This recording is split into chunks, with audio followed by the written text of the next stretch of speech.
சிலுவை சுமந்து இயேசுவின் பின் சிரித்த முகமாய் சென்றிடுவோம் சிலுவை. ஹல்லேலூயா, ஹல்லேலூயா.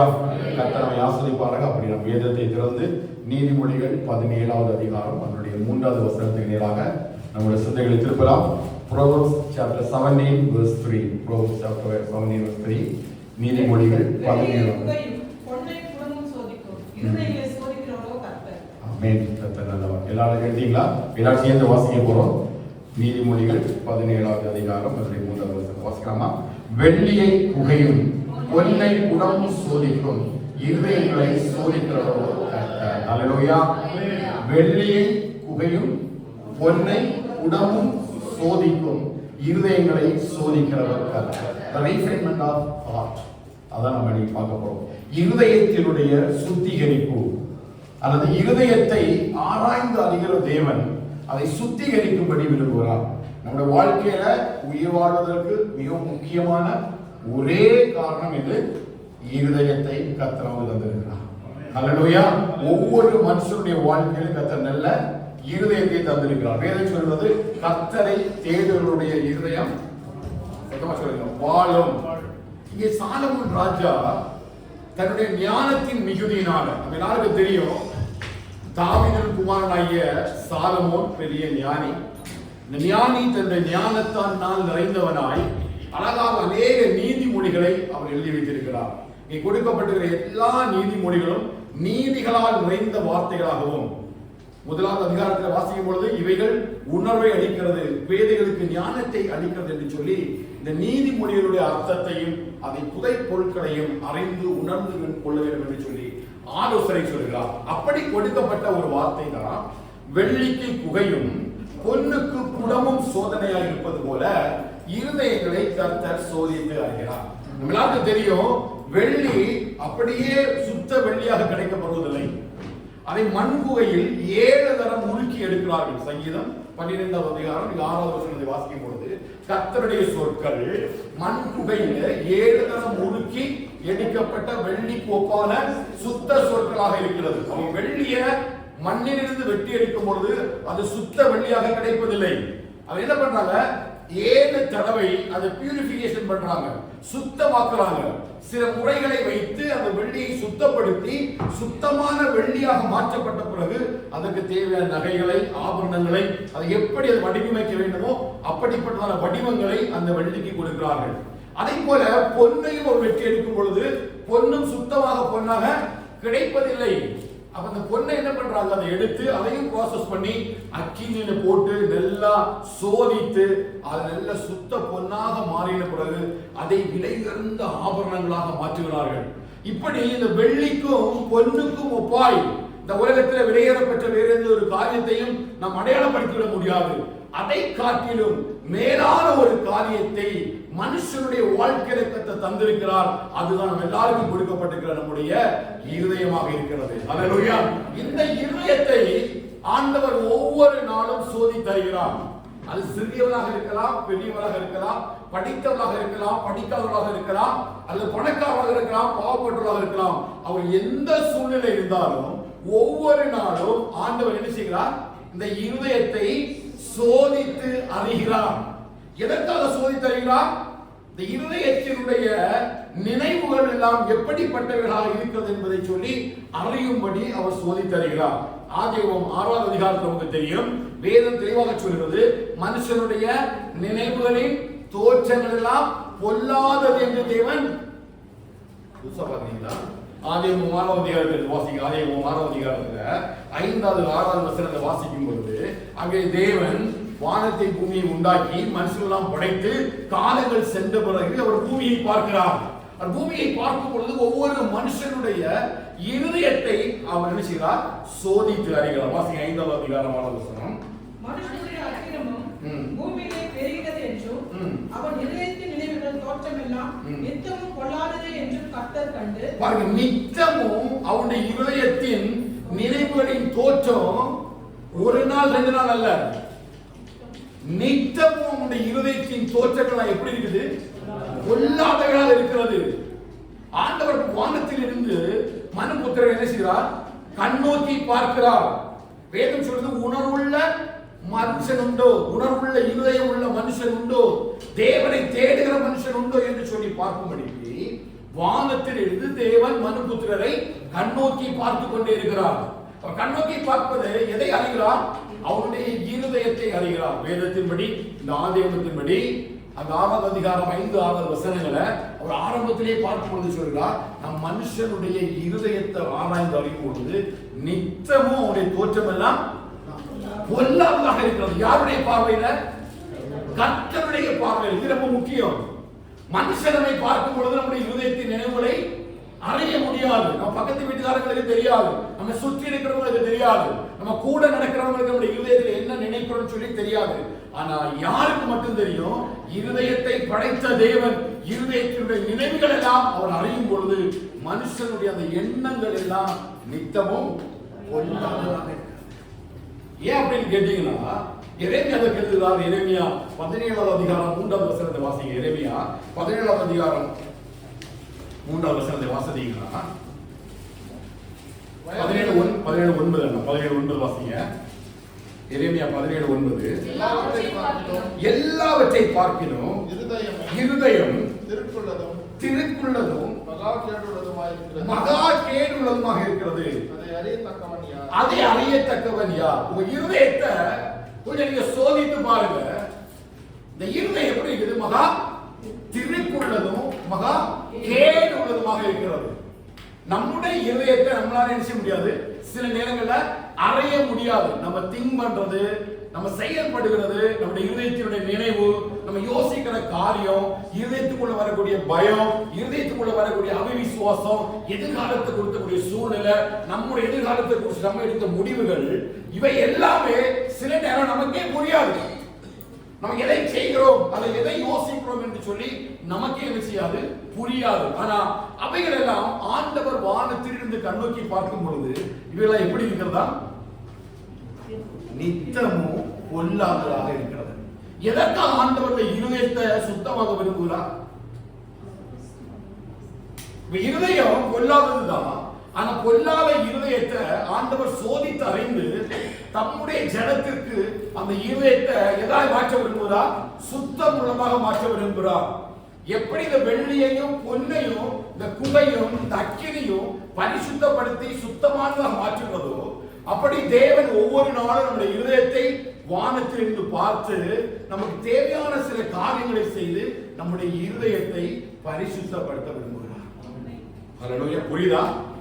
ஏன் என்னுடைய இருதயம் பரிசுத்தப்படுத்தப்படணும் அப்படின்னு கேட்டீங்கன்னா, மத்தேயுவில் ஆண்டவர் இயேசு கிறிஸ்து தன்னுடைய முதலாவது பிரசங்கத்தை சொல்லும்போது சொல்கிறார், இருதயத்தில் சுத்தம் உள்ளவர்கள் பாக்கியவான்கள். சத்தமா சொல்லுவேன், தேவனை தரிசிப்பார்கள். அவ இருதயத்துல சுத்தமா யாரெல்லாம் வச்சிருக்கிறாங்களோ அவங்க மட்டும்தான் யாரை தரிசிக்க முடியும்? சத்தமா சொல்லுங்க, தேவனை தரிசிக்க முடியும். அப்போ ஒரு தேவ பிள்ளைகளுடைய வாழ்க்கையில இருதயம் ஒவ்வொரு நாளும் தேவன் நம்மை சோதித்து ஆராய்ந்து அறியும் பொழுது அவர் பரலோகத்திற்கு பார்க்கிறார் என்கிற எண்ணத்தோடு கூட நம்முடைய எல்லா எண்ணங்களும் செயல்களும் எல்லா விதமான கிரியைகளும் நடைபெற வேண்டும். புரிஞ்சவங்க அமைச்சு சொல்லுங்க. நான் எதுக்கு சொல்றேன் அப்படின்னா, உலகத்துல நம்ம யாரை வேணாலும் செய்யலாம், ஏமாத்தி விடலாம். என் மனைவிக்கு தெரியாம நான் என்ன வேணாலும் என் இருதயத்தில் ஒரு குழுவான காரியங்களை செயல்படுத்தலாம். நிச்சயம் அவளால் நினைச்ச முடியாது, கண்டுகொள்ள முடியாது. நான் சபைக்கு அழகாக நடிப்பது போல நடித்து என் இருதயத்தில் வேற சிந்தனைகளை வைத்து உங்களுக்கு பெரிய போதகராக இருப்பது போல நான் என்னை காட்டிக் கொள்ளலாம்.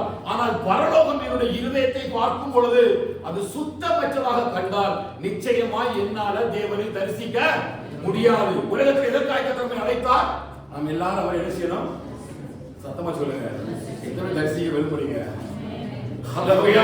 தேவனை தரிசிக்கணும்னா என் இருதயத்தில் என்ன இருக்கணும்?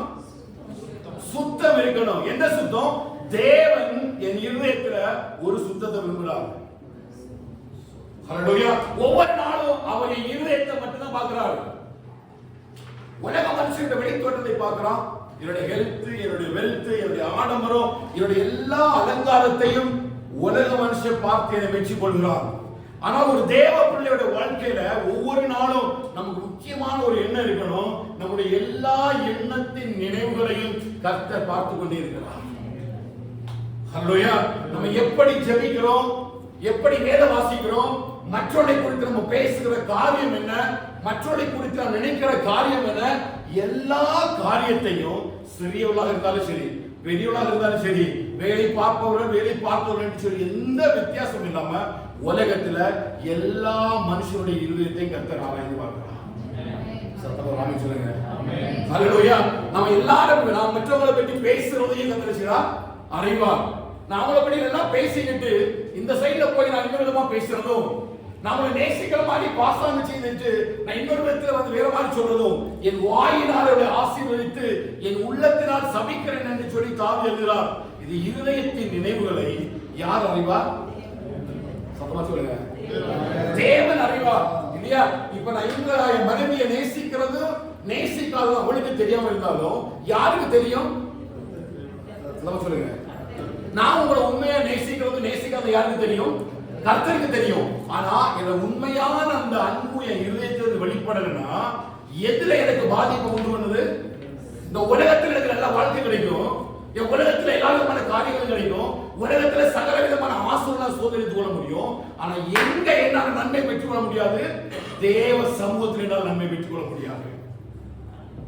இருதயத்தினுடைய நினைவுகளுடைய தோற்றம் பொல்லாததாய் ஒரு தேவ மனுஷருக்குள்ள மாறும் பொழுது, இருதயத்தினுடைய கிரியைகள் கர்த்தருக்கு பிரியமில்லாத மாறும் பொழுது, அவன் உலகத்தில் எதையுமே இழந்து போவதில்லை. உலகத்தில் எந்த குறைவும் நடைபெறுவதில்லை. நல்ல திடகாரமா நடக்கிறான், நல்லா ஓடுறான், நல்லா சாடுறான், நல்லா ஆடுறான், விளையாடுறான், என்ஜாய் பண்றான். ஆனா தேவ சமூகத்துல அவனால ஒழுங்கா உட்கார்ந்து ஆராதிக்க முடியாது.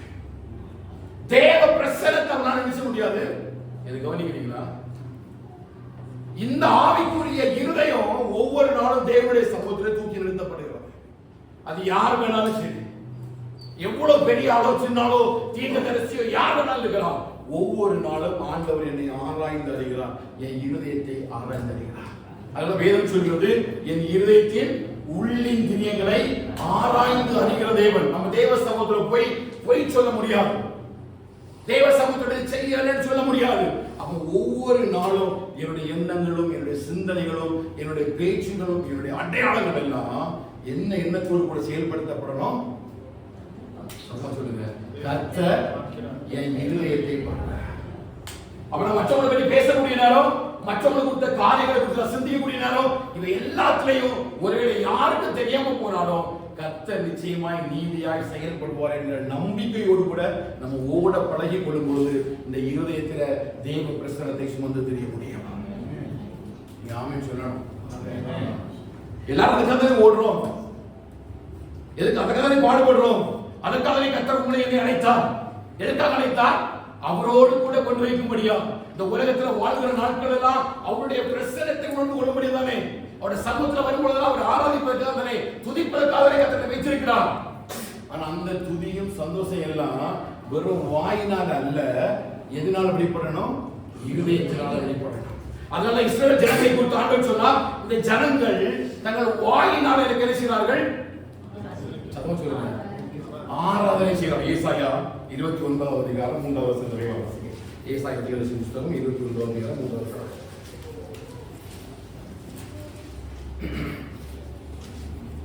இந்த ஜனங்கள் தங்கள் வாயினால் என்னிடத்தில் சேர்ந்து தங்கள் உதடுகளினால் என்னை கனம் பண்ணுகிறார்கள். அவர்கள் இருதயமோ எனக்கு தூரமாய் விலகி இருக்கிறது. அவர்கள் எனக்கு பயப்படுகிற பயம் மனுஷனாலே போதிக்கப்பட்ட கற்பனையாய் இருக்கிறது. இதை கவனமா கவனிக்கணும். அவர்கள் எனக்கு பயப்படுகிற பயம் மனுஷராலே போதிக்கப்பட்ட கற்பனையா. எப்படி? இவங்க ஆராதனைக்கு வரும்பொழுது என்ன பண்றாங்க? நல்லா கரங்களை தட்டி நல்லா பாடுறாங்க, வாயினால நல்ல வார்த்தைகள் சொல்றாங்க, வசனங்களை பேசுறாங்க, வார்த்தைனால நல்லா அடங்கி பண்றாங்க, நல்லா ஆடுறாங்க, பாடுறாங்க. உதடுகள்னால ரொம்ப அதிக மனுஷங்க தேவனை பிரியப்படுத்தும்படியாய் நடிக்கிறார்கள். அதான் இது குற்றச்சாட்டு. வாய் நிறைவு வந்து நல்லதா இருக்குது, விசுவாசத்தின் வார்த்தை அறிக்கை செய்றாங்க, வார்த்தைகளை பேசுறாங்க, நல்ல வேதத்தை வாசிக்கிறாங்க, நல்ல பாடல்கள் பாடுறாங்க, உதடுகள் இந்த ஆண்டவரை துதிக்கின்றன. ஆனா தேவன் இந்த வாயையும் இந்த உதடுகள் பார்க்கறதில்லை. எதை பார்க்கிறாரு? இருதயத்தை பார்க்கற. ஏன்? அந்த இருதயத்துக்குள்ளதான் அவர் தன்னுடைய மகிமையை விளங்கப்படுத்துறார். இல்லையா? நம்ம ஆண்டவரை ஆராதிக்கும் பொழுது முழு மனதோடும் முழு உள்ளத்தோடும் முழு பலத்தோடும் முழு ஆத்மாவோடும் நம்ம ஆண்டவரை ஆராதிக்கும் பொழுது நம்ம ஆவியுடைய பிரச்சனை எங்க உணரப்படுது? இருதயத்துக்குள்ளதானே. இதை கவனிக்கிறீங்களா? இருதயத்துக்கு உள்ளதா நம்ம ஆண்டவரை ஆராதிக்கும் பொழுதும் ஆண்டவரை துதிக்கும் பொழுதும் அந்த தெய்வ பிரசனம் உள்ள உணரப்படுகிறது. ஆனா ஒரு கூட்ட ஜனங்களை குறித்து ஏசாயா தீர்க்கதரிசி சொல்றாரு, இந்த ஜனங்கள் எல்லாம் வாயினால மட்டும்தான் செய்றாங்க, ஆராதிக்கிறாங்க. உதடுகள் மட்டும்தான் ஆராதிக்கிறாங்க. அவங்களுக்கு என்ன இல்ல? இருதயம் இல்லை. ஏன் இருதயம் இல்லைன்னு சொல்றாங்கன்னா, இந்த வாயினால ஆராதிக்கிறவனும் உதடுகளினால் அழைக்க பண்றவனுக்கும் வாழ்க்கையில மாற்றம் இருக்காது. புரியுதா? இருதயத்தோடு முழு இதயத்தோடு முழு உள்ளத்தோடு ஆராதிக்கிறவன் நிச்சயமா அவனுடைய ஆவிக்குரிய வாழ்க்கையில என்ன இருக்கும்? மாற்றங்கள் இருக்கும். அவருடைய ஆவிக்குரிய வாழ்க்கையில ஒரு முழுமையான தன்மை இருக்கும். அவருடைய ஜெபத்தில, ஆராதனையில, உபவாசிப்பதில, கர்த்தருக்கு பிரியமாய் நடப்பதில, தன்னுடைய நேரங்களை தேவ சமூகத்தில் செலவிடுகிற எல்லா காரியத்திலையும் முழு இருதயத்தோடு ஆராதிக்கிறவனை பார்த்தா தெரியும். ஹல்லேலூயா. சபை பார்க்கும் பொழுது, இந்த ஆராதனை நடத்துறவர்கள் பிரசங்கம் பண்ணும் பொழுது, போதகர் பார்க்கும் பொழுது அப்படியே கேட்டுட்டே இருப்பாங்க. ரெண்டு விதமான ஜனங்கள் இருப்பாங்க. ஒரு ஜனம் நல்ல ஆமென் ஸ்தோத்திரம் சொல்லி அப்படி பேசிட்டு இருக்கும். இன்னொரு டீம் இப்படியே உட்கார்ந்து இருக்கும். ஆனா ரெண்டு பேருடைய இருதயம் எப்படிப்பட்டதா இருக்கிறது என்பதை தேவன் அறிவார். இருதயத்தை கர்த்தர் கரெக்டா அறிவார். எந்த அளவுக்கு அந்த வார்த்தையை நம்ம ஏற்றுக்கொள்கிறோம், எந்த அளவுக்கு அந்த வார்த்தை எனக்குள்ள கிரியை செய்வது என்பதை கர்த்தர் அறிந்து ஒவ்வொரு நாளும் தம்முடைய பிள்ளைகளை நடத்துகிறார். ஹல்லேலூயா. சில எக்ஸாம்பிள் மட்டும் நான் உங்கள்ட்ட டெஸ்ட் பண்ணி சொல்லிட்டு அப்படி இந்த வார்த்தைக்கு மறுபடியும் நம்ம நீதிமொழிகள் திரும்பி வரலாம். ஆதியாகமம் 8ஆம் அதிகாரம் 21வது வசனத்தை வாசிங்க. சுகன் வாசனை கர்த்தர் முகர்ந்தார்.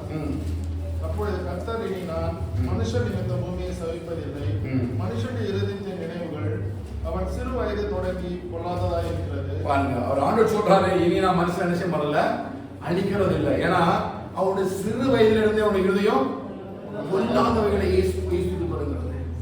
ஆண்டவரால் அதை புரிந்து கொள்ள முடியாத அளவிற்கு அவனுடைய இருதயம் மகா கேடு உள்ளதும் திருக்குள்ள இருதயமாக இருக்கிறது. ஆனா வெளிப்புறத்துல அவன் ரொம்ப நன்றாக இருக்கிறான், சந்தோஷமாய் வாழ்வது போல ஒரு பாசாங்கம் பண்ணுகிறான். ஆனா தேவன் ஒவ்வொரு நாளும் சிறியவனையும் பெரியவனுடைய இருதயத்தையும் கர்த்தர் ஆராய்ந்து அறிகிறார். இவ்வாறு 20ஆம் அதிகாரம், ஆதியாகமம் 20ஆம் அதிகாரம் பார்த்தீங்கன்னா அந்த சம்பவத்தை சொல்லப்படுகிறது.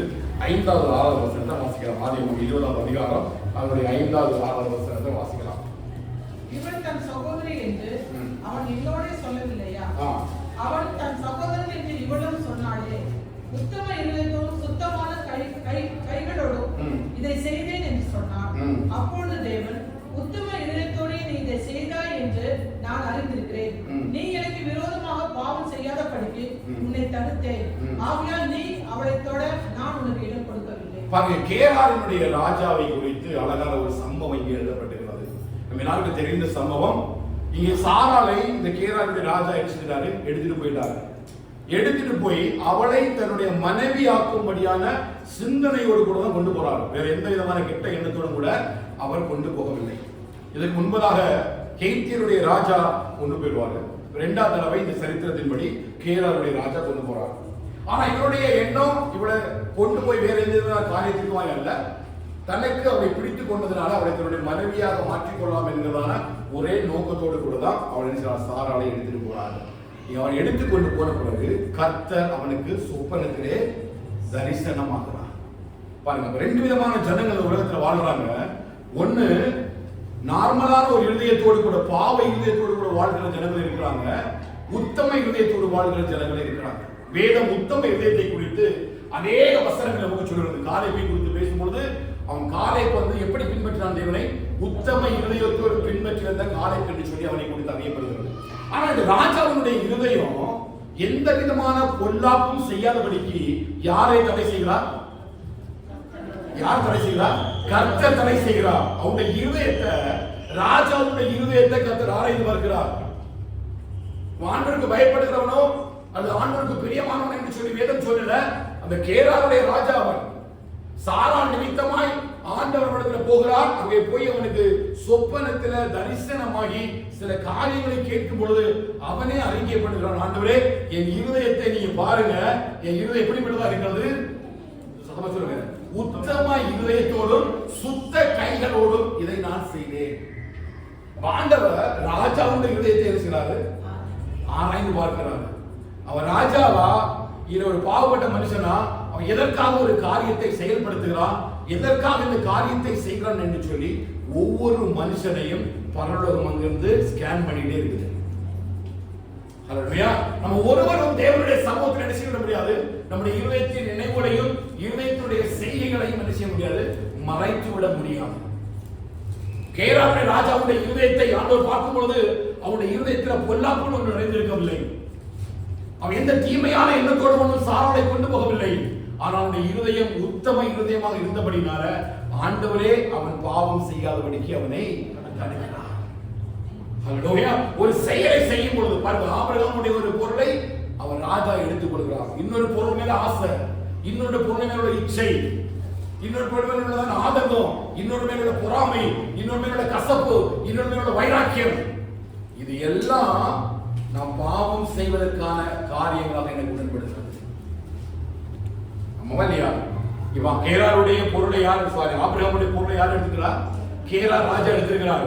ஆனா அவன் ஆசைப்பட்டு ஒண்ணு என்ன செய்யல, எடுக்கல. அவருடைய பொருள் தெரிஞ்சு ஒண்ணு எடுக்கல இல்லையா? அவன் எந்த கசப்பும் எந்த வைராக்கியமும் எந்த பொறாமையும் எந்த ஒரு காரியமும் இல்லை. அவன் அதை நேர்மையாக தான் தனக்கு எடுத்துக்கொண்டான். ஆமென். அப்போ இந்த விஷயத்துல ஆண்டவர் எப்படி நியாயம் செய்வார் என்று சொன்னால், நம்முடைய இருதயத்தை அவர் ஆலோசித்து பார்க்கிறார். ஆராய்ந்து பார்க்கும் பொழுது மற்றவருடைய காரியத்தை குறித்த என் இருதயத்தினுடைய நினைவுகள் என்ன, புரியுதா? அது யார் வேணாலும் இருக்கலாம். நான் மற்றவருடைய காரியங்களை குறித்து என்னுடைய எண்ணம் என்ன, அவருடைய வேலை குறித்து, அவருடைய சம்பாத்தியத்தை குறித்து, அவருடைய பொருட்களை குறித்து, அவருடைய ஆசிரத்தை குறித்து, அவருடைய சூழ்நிலைகள் குறித்து, அவர்களை பற்றிய எண்ணம் எனக்கு என்னவாக இருக்கிறது என்பதை யார் ஆராய்ந்து பார்க்கிறார்? கர்த்தர் ஆராய்ந்து பார்ப்பாங்க. மற்றவர்களுக்கு பேசுகிற பேச்சையும் இதெல்லாம் என்னுடைய இருதயத்தில் ஏற்படுகிற மாற்றம். நான் ஏன் ஆதியம் வந்து எடுத்தேன்னா, நீங்க ஆதியம் முதல் வெளிப்படுத்தல் வர பாத்தீங்கன்னா ஆபிரகாம், ஈசாக்கு, யாக்கோபு, மோசே, ஆரோன் இவருடைய எல்லா சரித்திரங்களையும் நீங்க படித்து பாத்தீங்கன்னா எல்லாருடைய இருதயத்தை கர்த்தர் ஆராய்ந்து பார்க்கிறார். மோசே பற்றி சொல்றாரு, என் வீட்டில் அவனை போல உண்மை உள்ள ஒருத்தன் இல்லவே இல்லை. தாவீதை குறித்து சொல்றாரு, என் இருதயத்துக்கு அவன் பிரியமானவன், என் இருதயத்துக்கு ஏற்றவன். அப்போ சிறியவன் முதல் கொண்டு பெரியவன் வரை ஆண்டவர் ஒவ்வொரு நாளும் ஒவ்வொரு மனுஷனுடைய இருதயத்தை அவர் ஆராய்ந்து பார்க்கிறார். இது சத்தியம். இந்த இருதயத்தினுடைய நினைவுகளின் தோற்றத்தின்படிதான் கர்த்தர் நியாயத்தினை கொண்டு வந்து நிறுத்துவார். இவருடைய எண்ணம் மற்றோட பொருளை அபகரித்துக் கொள்வதல்ல, மற்றவர்கள் மேல வீண் பணிகளை சுமத்துவதல்ல, தேவையற்ற காரியங்களை அப்படி குறித்து பேசுவதல்ல, அவன் மேல வீணான கோபமோ கசப்போ அப்படிப்பட்ட எந்த சூழ்நிலையும் இல்லாம அவன் உத்தம இருதயத்தோடு கூட செய்யறான். ஒரு ராஜா அதை செய்ததை கர்த்தர் பார்க்கிறது போல கர்த்தர் நம்மையும் அவர் ஆராய்ந்து பார்க்கிறார். எந்த அளவிற்கு நம்முடைய இருதயம் இந்த உலகத்துல மற்றோட காரியங்களை குறித்து ஈடுபாடாக இருக்கிறது. வேதம் எனக்கு என்ன சொல்றது, உன்னை நேசிப்பது போல சொல்லுங்க, பிறரை நேசி. நீ எப்படி உன்னை நேசிக்கிறியோ அதே போல நீ பிறரை நேசிக்க வேண்டும். அதுதான் உண்மையான அன்பு. ஆனா உன்னுடைய நேசம் எப்படிப்பட்டதாக இருக்கிறது? வாயினால் ஆஸ்வதித்து உள்ளத்தால் சமைக்கிற ஒரு சகிப்புத்தன்மையா? இது ஆண்டவர் என்னை மற்றவரை குறித்து பார்க்கும் பொழுது, மற்றவருடைய காரியங்களை குறித்து என்னை கேட்கும் பொழுது என் இருதயம் இந்த விஷயத்துல சுத்தம் உள்ளதாக இருக்கிறதா? ஹல்லேலூயா. கேராவின் ராஜாவை சொல்றாரு, இல்ல ஆண்டவரே, நான் உத்தம இருதயத்தோடு அவன் எதை சொன்னானோ அதை தான் அவன் செய்திருந்தான். கர்த்தருடைய இருதயத்தை பார்த்து அவனுடைய வீட்டு வாதைகள் எல்லாம் அந்த குடும்பத்தை விட்டு மாற்றினான். ஹல்லேலூயா. அடுத்து நீங்க ஆபிரகாமுடைய வாழ்க்கையை பார்க்கணும் என்று சொன்னால் 22வது அதிகாரத்தினுடைய 2வது வசனத்தை வாசியுங்கள். ஆதியாகமம் 22:2. அப்பொழுது அவர், உன் புத்திரனும் உன் ஏகசுதனும் உன் நேசகுமாரனுமாகிய ஈசாக்கை நீ இப்பொழுது அழைத்துக் கொண்டு மோரியா தேசத்துக்கு போய் அங்கே நான் உனக்கு குறிக்கும் மலைகளில் ஒன்றின் மேல் அவனை தகன பலியாக பலியிடு என்றார். சரித்திரம் நமக்கு தெரிந்ததுனால நான் சொல்லி கடந்து போவேன். ஆபிரகாமை குறித்து நமக்கு எல்லாரும் தெரியும். தன்னுடைய முதிர்ந்த வயதிலே பெற்றெடுத்த ஒரு மகன் இல்லையா, ஒரு பிள்ளை, ஒரு மகன். தன் வயதான நாட்களிலே ஒரே ஒரு புத்திரன். வேதம் தெளிவா சொல்றது ஏக அப்படின்னா ஏக சுதன்னா ஒரே பிள்ளை, ஒரே வாரிசு. இதை தவிர வேற பிள்ளையே இல்லை. ஆண்டவருக்கு வாக்குத்தத்தம் பண்ணினபடி, உடன்படிக்கை பண்ணினபடி அந்த பிள்ளையை பெற்றெடுத்து மிக சந்தோஷத்திலே தலைத்து கணவன் மனைவி வயதான நாட்கள அந்த பிள்ளையை தூக்கி சுமக்கிறார்கள். அவருடைய இருதயம் முழுவதும் அந்த பிள்ளையுடைய பூரிப்பினால் நிறைந்திருக்கிறது. ஹல்லேலூயா. ஆண்டவரோடு கூட நடந்தவன், ஆண்டவரோடு கூட பேசினவன், விசுவாசத்திலே தகப்பன் என்று சொல்லி அழைக்கப்படுகிற ஆபிரகாமுடைய இருதயத்துல இப்ப யார் அதிகமா இருக்கிறா? ஈசாக்கா ஆண்டவரா?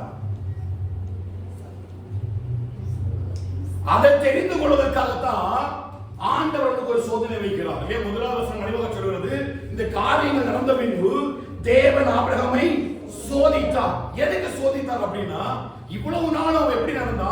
ஆண்டவரையே சார்ந்து நடந்தான்.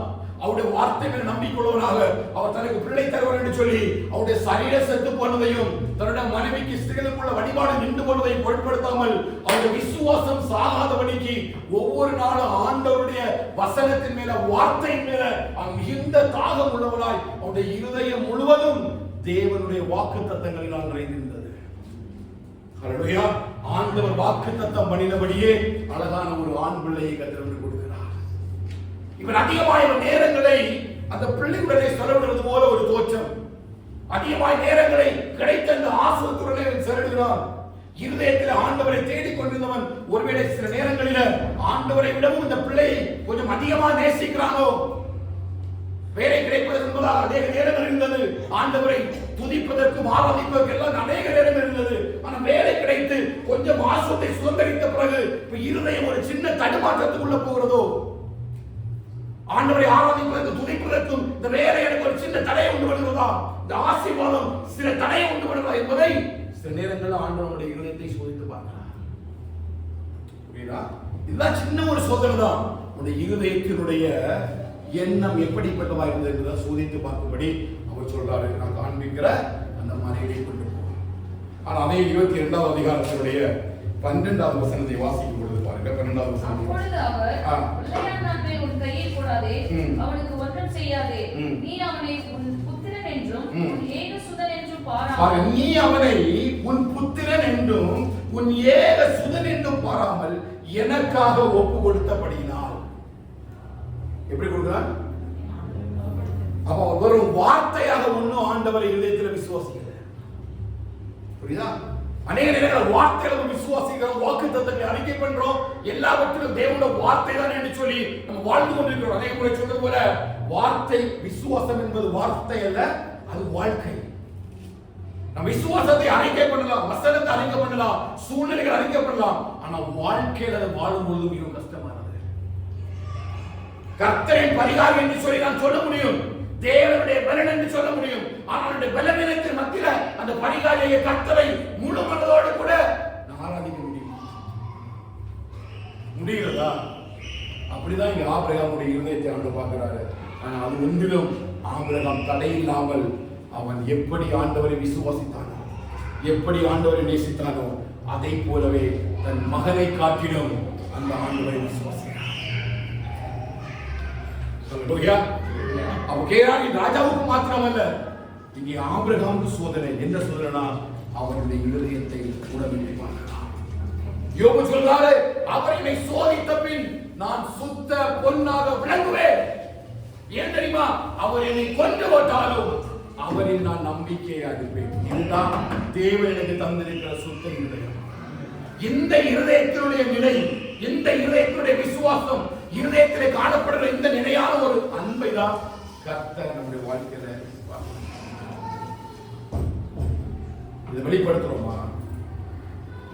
வெளிவேஷத்துக்காக மட்டும் ஆண்டவரை ஆராதிக்கிறது போல, வெளிவேஷத்துக்காக மட்டும் மற்றவர்களுக்கு அன்பு கூறுவது போல, பேசுறது போல பேசாத அளவிற்கு கர்த்தர் ஒவ்வொருடைய இதயத்தையும் ஆராய்ந்து அறிவாராக.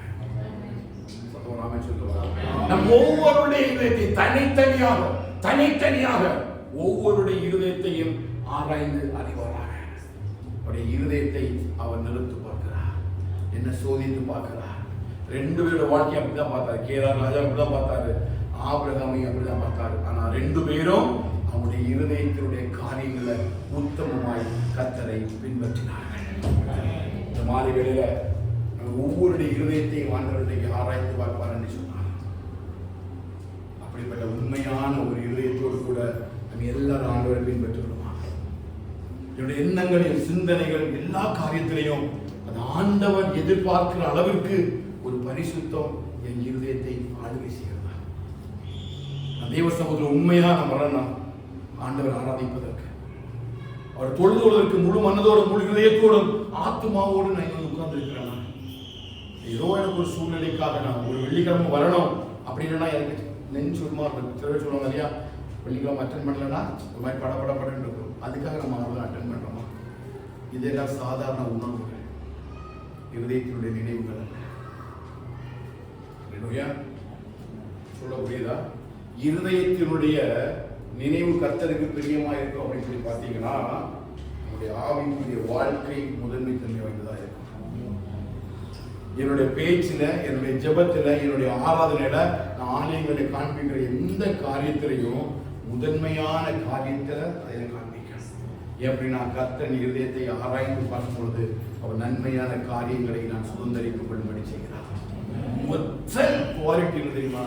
அவரை யாரெல்லாம் பார்க்க முடியும்னா இருதயத்தை சுத்தமாக எல்லாரும் அவரை தரிசிக்க முடியும். நீங்க ஆண்டவரை தரிசிக்க நினைச்சீங்கன்னா நீங்க தெய்வ சமூகத்தில் இருதயத்தை சுத்தமாக தாவி சொல்றாரு, ஆண்டவரே நீர் என்னை புடமிட்டு பார், என்னை நீ ஆராய்ந்து அறிந்து கொள்ளும், ஒவ்வொரு நாள் இருதயத்தை நீ சோதித்து பாரும், வேதனை உண்டாக்கும் வழி உண்டோ என்று சொல்லி என்னை நீ சோதித்து பார்க்கிறார். அப்படி சோதித்து பார்த்தும் ஒன்றும் காணாதிருக்கிறீர்கள். அது யாருடைய விசுவாசம்? யாருடைய விசுவாசம்? தாவீதுடைய விசுவாசம். சொல்ல முடியுமா? கர்த்தரின் இருதயத்தை இப்ப சோதித்து ஆராய்ந்து அறிவாருன்னா என்னிடத்துல ஒன்றும் காணாதிருக்கிறார். வேற எல்லாவற்றையும் நம்ம வெளிப்படுத்தி வாங்கிடலாம். அங்க அந்த இருதய பரிசுத்தம் இல்லையா, இது ஒன்றும் பண்ண முடியாது. நம்ம வாழ்ந்த கர்த்தருக்கு பிரியமா வாழ்ந்தா மட்டும்தான் இந்த இருதயத்தை சோதித்துக் கொள்ள முடியும். இதெல்லாம் தான் இருதயத்தை குறித்து பேசுகிறது. ஆனா நீதிமொழிகள்ல அந்த சாலமோன் ராஜா அவனுடைய இருதயத்தினுடைய காரியத்தை குறித்து சொல்ல பாருங்க. நம்ம எல்லாரும் தெரியும், 1 ராஜாக்கள் 3வது அதிகாரத்துல அழகான ஒரு ஜெபத்தை வந்து சாலமோன் ராஜா அவனுடைய கேட்கிறார். என்ன ஜெபத்தை பண்றாரு? 1 ராஜாக்கள் 3வது அதிகாரத்துல கிபியோனிலே ஆண்டவர் என்ன செய்றாரு? சாலமோனுக்கு தரிசனமாகி உனக்கு என்ன வேணும் கேளுன்னு சொல்லக்கூடிய நேரம் அது ஒண்ணுதான் வித்தியாசமா என்ன கேட்டாரு? அடியனுக்கு ஞானமுள்ள இருதயத்தை தந்தரணும். அதுவரையும் எந்த மனுஷனாலும் கேட்கப்படாத ஒரு வித்தியாசமான ஒரு ஜெப விண்ணப்பத்தை சாலமோன் அங்கே வைக்கிறார். வேதம் சொல்றது இந்த உலகத்துல வேற யாருக்கும் இல்லாத ஒரு பெரிய ஞானத்தை யாரு கற்றுக் கொடுத்தார்? சாலமோனுக்கு கற்றுக் கொடுத்தார். அவருடைய ஞானத்தை பார்க்கும்படி, அந்த ஞானத்தினுடைய மகிமை அறிந்து கொள்ளும்படி உலகத்தில் உள்ள எல்லா ராஜாக்களும் அங்கே இஸ்ரவேலை கூடி வந்தார் என்று சொல்லி வேதம் சொல்றது. அவர் சொல்கிறார், அந்த தேவன் இருதயத்தின் ஞானத்தை தான் பெற்றுக் கொண்டிருந்தாலும் அவர் எழுதுகிற எழுத்து என்னன்னா, அவர் என்னுடைய இருதயத்தை சோதித்து அறிகிறார். நம்முடைய ஞானமுள்ள இருதயமுடையவனாக இருந்தாலும், ஞானமுள்ள இருதயத்தை பெற்றிருந்தாலும், நான் உலகத்திலே ஞானமுள்ளவனாக விளங்கினாலும், ஆண்டவரே அந்த ஞானமுள்ள இருதயத்தை எனக்கு தந்திருந்தாலும் அவர் என்ன செய்யல? சாலமோன் விட்டாரா? இல்ல, சாலமோனுடைய இருதயத்தையும் அவர் சோதித்து அறிகிறார் என்பதை தான் அவரை காட்டுகிறார். ஏதோ தனக்கு ஞானமுள்ள இருதயம் இருக்கிறதுனால, நான் ஜெபிக்கிறதுனால, நான் ஆராதிக்கிறதுனால ஆண்டவரே தனக்கு அந்த இருதயத்தை தந்து இந்த உலகம் முழுவதும் தனக்கு ஞானமுள்ள இருதயம் இருக்கிறது என்பதை காண்பித்ததற்காக ஒன்றும் சாலமோனை ஆண்டவர் விட்டு விடல. அவருடைய சரித்திரம் எழுதும்போது அவர் அந்நிய ஸ்திரீகளோடு கூட அவர் செய்து கொண்ட அந்த திருமண விவாகத்தை நிமித்தம் ஒரு பெரிய ஒரு பாவத்துக்குள்ளாகி அவருடைய ராஜ்ய பாரத்தை உடைக்கிற அளவுக்கு அவர் மதீனனாய் மாறி போனார். எப்படி மாறி போனார்? மதீனனாய் மாறி போனார். இந்த உலகத்துல யாருக்கு இல்லாத அந்த இருதயத்தினுடைய ஞானம் யாருக்கு கொடுக்கப்பட்டது? சாலமோனுக்கு கொடுக்கப்பட்டது. அப்படி ஞானமுள்ள இருதயத்தை பெற்ற சாலமோன் தான் பாவத்தின் நிமித்தமாய் உலகத்திலே செய்யக்கூடாத ஒரு பெரிய மதீனத்தை இஸ்ரவேலில் செய்தார். கர்த்தர் அவனையும் நினைச்சார், சோதித்து பார்த்தார். அவன் தேவனால் ஞானத்தை பெற்றான் என்று சொல்லி அவனையும் விட்டு விடவில்லை. கர்த்தர் அவனையும் ஆராய்ந்து பார்க்கிறார். ஒரு நாள் நல்லா வேத வாசிக்கிறோம், நம்ம ஜெபிக்கிறோம், நம்ம ஆராதிக்கிறோம், அப்படிலாம் விட மாட்டாங்க. ஒவ்வொரு நாளும் கர்த்தர் என் இருதயத்தை என்ன செய்யறார்? சோதித்து பார்க்கிறார். இப்ப யோபு பார்க்கும்போது யோபு 33வது அதிகாரம் 3வது வசனத்தை வாசிக்க பார்க்கலாம். யோபு 33:3. என் வார்த்தைகள் என் இருதயத்தின் உண்மைக்கு ஒத்திருக்கும். என் வார்த்தைகள் என் இருதயத்தின் உண்மைக்கு ஒத்திருக்கும். நான் அறிந்ததை என் முதலில் சுத்தமாய் வசனிக்கும். சத்தமாய் வசனிக்கும். இப்ப நீங்க யோபுட்ட கேட்டீங்கன்னா அவனுடைய இருதயத்தினுடைய காரியங்களை புத்தகம் சொல்றான், என் வார்த்தைகள் என் இருதயத்தின் உண்மைக்கு ஒத்திருக்கும். நான் இருதயத்துல எதை நினைக்கிறேனோ அதான் சத்தமா சொல்லுங்க, பேசுறேன். இதுதான் தேவன் விரும்புகிற பரிசுத்தம். நீ உள்ளதை உள்ளது என்றும் இல்லாததை இல்லாத என்று சொல்லுவாயாக. அப்ப தேவனுடைய இருதயத்தை பார்க்கும் பொழுது என்ன சூழ்நிலை வந்தாலும் நான் உண்மையை மட்டும்தான். அது எனக்கு தீமையை உண்டு பண்ணுகிற காரியமாக இருக்கலாம். நம்ம வேலை பார்க்கிற இடங்களில, நம்முடைய குடும்பங்களில, நம்ம வாழ்கிற பகுதிகளில எந்த சூழ்நிலையுமே வரட்டும், whatever may be, any situation வரட்டும், நம்ம இருதயத்தினுடைய எண்ணத்துக்கு அந்த உண்மைக்கு புறம்பா ஒரு காரியத்தையும் செய்து விடவே கூடாது. புரியுதா? ஏன் அப்படின்னா மற்றவர்களுக்கு தெரியாதோ, ஆனா எனக்கு தெரியும். ஆண்டவர் என் இருதயத்தை ஆராய்ந்து பார்த்து என்னுடைய இருதயத்தின் சுத்தத்தின் நிமித்தம் தான் நான் அவரை தரிசிக்க முடியாத கிருபையை கர்த்தர் எனக்கு வைத்திருக்கிறார். வேலை பார்க்கிற சில பொய்யான காரியங்களை, மற்றவரை குறித்து தவறான தகவல்களை நான் பேசும் பொழுதோ செய்யும் பொழுதோ அது மற்றவர்களுக்கு தெரிகிறதோ தெரியலையோ, அது எங்கே என்னை பாதிக்கிறது என்று சொன்னால் தேவனை முகத்தை நான் தரிசிக்காதபடிக்கு அதை மாற்றி விடுகிறது. புரியுதா?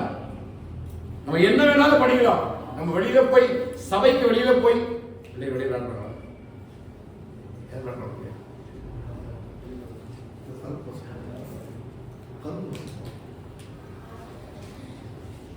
கம்ப்ளைண்ட் பண்ண மாதிரி சொன்னாங்க.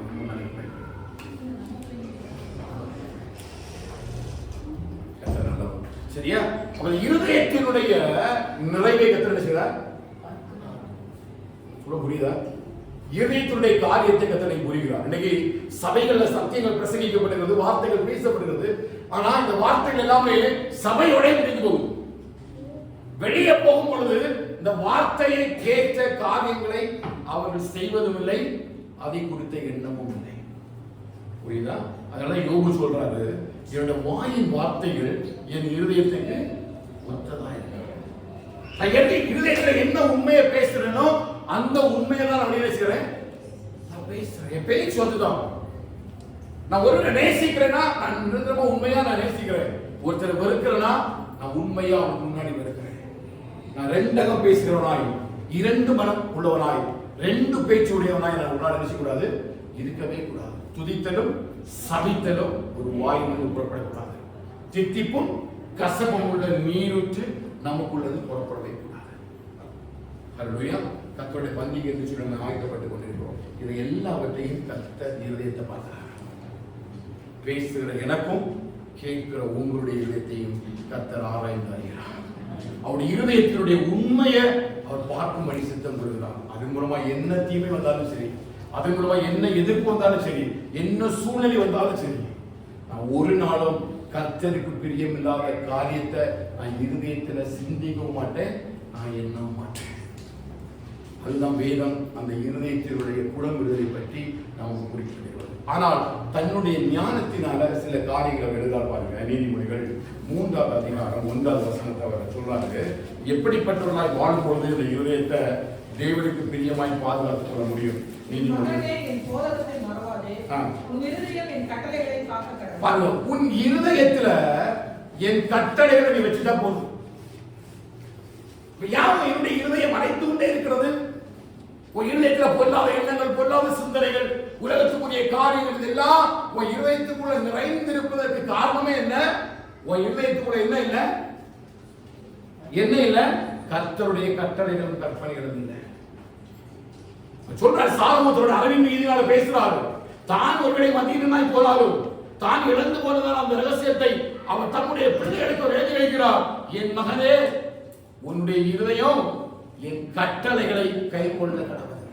நீ வார்த்தைகளை மட்டும் உன் இருதயத்துல வச்சுக்க. ஒரு தேவனுடைய பிள்ளைக்கு தேவனை தரிசிக்கணும்னு என்ன ஒரு விருப்பம் இருக்குதா, அந்த இருதயத்தை பரிசுத்தமா நீ பாதுகாக்கணும்னா கண்டிப்பா உன் இருதயத்துல என்ன இருக்கணும்? சுத்தமா சொல்லுங்க, கர்த்தருடைய கட்டளைகள் கற்பனைகள் இருக்கும்.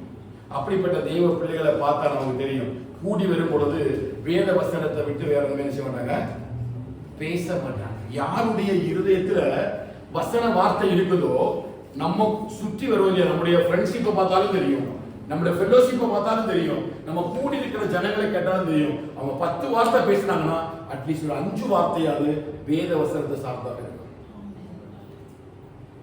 கவனிச்சிருக்கீங்களா? நீங்க தேவ மனுஷனோடு பழகி இருப்பீர்கள் என்று சொன்னால், நம்முடைய வாழ்க்கை தேவ மனுஷனோட ஆவிக்குரிய மனுஷனோட ஐக்கியப்பட்டிருப்பீர்கள் என்று சொன்னால், நம்முடைய பேச்சு எப்படி இருக்கும் அப்படின்னா, என் இருதயத்துக்குள்ள வார்த்தை இருந்தாச்சுன்னா நம்ம பேசும்பொழுது ஆவியானவர் இந்த வார்த்தைகளை எடுத்து பேசுவார். நீ மற்ற மனுஷனோட போய் பாருங்க, நம்ம அடுத்து எங்க வேலையை சேஞ்ச் பண்ணலாம், எந்த கண்ட்ரிக்கு போகலாம், இது எப்படி நம்ம சம்பாதிக்கலாம், இது எப்படி நம்ம மாறலாம், இப்படி உலகத்துக்குரிய காரியங்களுக்குள்ளேயே நம்மை மூடி வைத்திருப்பார். நீ கவனிச்சிருக்கீங்களான்னு எனக்கு தெரியல. நீ மற்ற நண்பர்களோடு சேரும் பொழுது நிச்சயமா ஒரு நிமிஷம் 2 நிமிஷம் நினைச்ச முடியாது, அவரோட ஃபெல்லோஷிப் வைக்க முடியும். அவருடைய எண்ணம் உலகத்துக்குரிய காரியங்களை கொடுத்தே இருக்கும். ஏன் அப்படின்னா இருதயத்துல என்ன செய்யாது, என்ன இல்ல, வார்த்தை இல்ல. நீங்க வசனத்தை சொன்னாலும் என்ன செய்ய மாட்டாங்க, ஏற்றுக்கொள்ள மாட்டாங்க. அதான் அவர் சொல்றாரு, மகனே நீ பிரசங்கிய படிச்சா தெரியும், நான் என்னுடைய தேகத்தை மதுபானத்தால் நிரப்பி நான் அளந்த சிந்தனையோடு கூட இருந்தேன், இது எல்லாமே பொய்யாய் போனது. நான் எங்க விட்டுட்டேன் அப்படின்னா என் இருதயம் அவருடைய கட்டளைகளால் நிரப்பப்பட முடிஞ்சிட்டேன். அப்படி அவர் கட்டளைகளால் நிரம்பி இருந்தார்னா கண்டிப்பா அந்த அந்நிய ஜாதிகளோடு கூட கலந்து அந்த ஈர்த்து தெய்வங்களுக்கு அஸ்தரத்துக்கெல்லாம் நிச்சயமாக என்ன செய்ய மாட்டாரு, அந்த கோயில்களை கட்டியிருக்க மாட்டார். அவர் சொல்றாரு, உன் இருதயத்துல என் வார்த்தையை மட்டும் வச்சுக்க. இப்ப ஏன் நான் அந்த வார்த்தையை வச்சுக்கிறேன் அப்படின்னா, உனக்கு தேவனை தரிசிக்கணும் அப்படின்னா, தேவ மகிமை நீ பார்த்து கொள்ளணும் அப்படின்னா உனக்கு என்ன தேவை, அவருடைய கட்டளைகளை ஒரு இருதயத்துல வைக்கணும். இது சாலமோன் சொன்னதை விடவும் ஆண்டவராகிய தேவன் மோசேயை வைத்து உபாகமத்துல தம்முடைய பிள்ளைகளை கொடுத்த கட்டளை தான் இல்லையா. இந்த வசனத்தை இவனுடைய இருதயமாகிய பலைகளை வச்சுக்க, நீ நடக்கும் பொழுது இருக்கும் பொழுது எழுந்திருக்கும் பொழுதும் அதையே சார்ந்து கொள் அப்படின்னு சொன்னாரு. அதுதான் அவங்க மறுபடியும் ரிப்பீட் பண்றாங்க. பாருங்க, அந்த 2வது வாசிங்க, அவைகள் உனக்கு நீடித்த நாட்களையும் தீர்க்காயுசையும் சமாதானத்தையும் பெருகும். பாருங்க, இருதயத்துல என் கட்டளை நிறைஞ்சிருக்கிறதுனால ஒரு என்ன கிடைக்கும் சொல்லுங்க, நீடித்த நாட்களும் தீர்க்காயுசும் சமாதானம். நீ ஒரு மெடிக்கல்ல போய் நீ பாடி செக்அப் பண்ண வேண்டிய அவசியம் இல்லை. விசுவாசிக்கிறீங்க, கவனிக்கிறீங்களா? உங்க இருதயம், நான் சொல்றேன், முன்னாடி சபைக்கு சொல்றேன், நம்ம அதிகாலையில முழங்கால் பண்ணிட்டு ஜெபிக்கும் பொழுது ஆண்டவர் ஃபுல் நம்ம பாடியை ஸ்கேன் பண்றாரு. ஒரு சிடி ஸ்கேன் உள்ள போயிட்டு தான் வரோம். எங்க தேவ மகிமையினால நம்ம என்ன பண்றோம், ஸ்கேன் பண்ண பண்றோம். உனக்கு அன்னைக்கு தேவையான சுகர், பிபி, கொலஸ்ட்ரால் எல்லாத்தையும் அந்த ஜெபம் உனக்கு கண்ட்ரோல்ல வச்சு அன்னைக்கு நாள் முழுவதும் உன்னை நடத்துவதற்கு நல்ல ஒரு உதாரணம். ஹல்லேலூயா. அதான் இங்க சொல்றாரு, உன் இருதயத்துல என் கட்டளை இருந்தாச்சுன்னா உனக்கு தீர்க்காயுசும் உனக்கு சமாதானமும் அது அடிஷனலா வந்து. விசுவாசிக்கிறீங்களா? நீ வார்த்தை இல்லை அப்படின்னா நீ வாழ்க்கையை தேடி ஓட வேண்டி இருக்கும். நீ வார்த்தையை தேடிட்டானா இந்த வார்த்தை உன் வாழ்க்கையை சமாதானமா நடத்தும். சத்தமா சொல்லுங்க. விசுவாசிக்கிறீங்களா? இந்த வார்த்தை உன் இருதயத்துல, உன் பிள்ளைகள் இருதயத்துல, உன் குடும்பத்துல, உன் வீட்டுக்குள்ள அப்படியே அது எழும்ப ஆரம்பிச்சாச்சுன்னா அந்த வார்த்தை உனக்குள்ள ஜீவனை பேசுது, தீர்க்காயுசை பேசுது, சமாதானத்தை பேசுது. அர்த்தம் பண்ணுங்க, அடுத்த வாசியம் பார்ப்போம். 3வது வசனம். கிருபையும் சத்தியமும் உன்னை விட்டு விலகாதிருப்பதாக. இந்த கிருபை சத்தியம்னா எது? கிருபை சத்தியம்னா வார்த்தை தான். அந்த வார்த்தை மாம்சமாகி கிருபையினாலும் சத்தியத்தினாலும் நிறைந்தவராய் நமக்குள்ளே வாசம் பண்ணினார். அப்ப அந்த வார்த்தை உன்னை விட்டு விலகாதிருக்கிறது. அவைகளை உன் கழுத்திலே பூண்டு அவைகளோட இருதயமாகிய பலகையில எழுதிக்கொள். அப்ப ஆண்டவர் இருதயத்தை பார்க்கும் பொழுது உன் இருதயத்துக்குள்ள என்ன இருக்குது? கர்த்தருடைய வார்த்தை இருக்குது. அது பரிசுத்தமான வார்த்தைகளை பார்க்கலாம். அப்படி பார்க்கும் பொழுது பாருங்க, 4வது வசனம். அதனால் தேவனுடைய பார்வையிலும் மனுஷனுடைய பார்வையிலும் தயையும். சரியா? ஒரே ஒரு ஆள் தான் தேவ தெய்வம் மனுஷ தெய்வம் 4 நாள் விருத்தி அடைந்தார். யாரு? அல்லேலூயா. அவருடைய இருதயத்தில் என்ன இருந்தது? பிதாவானவர் கொடுத்ததான சித்தத்தை நிறைவேற்றியவராய் கர்த்தர். தெளிவா சாலமோன் சொல்றாரு, உனக்கும் உன் பிள்ளைகளுக்கும் தேவ தெய்வம் கிடைக்கும், மனுஷ தெய்வம் கிடைக்கும். எப்ப தெரியுமா? உன் பிள்ளைகளுடைய இருதயத்திலையும் உன் இருதயத்திலையும் உன் குடும்பத்திலையும் வீட்டிலையும் கர்த்தருடைய கட்டளைகளும் கற்பனைகளும் எல்லாம் கிடைக்கும். இப்ப நீ தீர்க்காயசத்தை தேடி வேண்டாம், ஓட வேண்டாம். நீ சமாதானத்தை தேடி ஓட வேண்டாம்.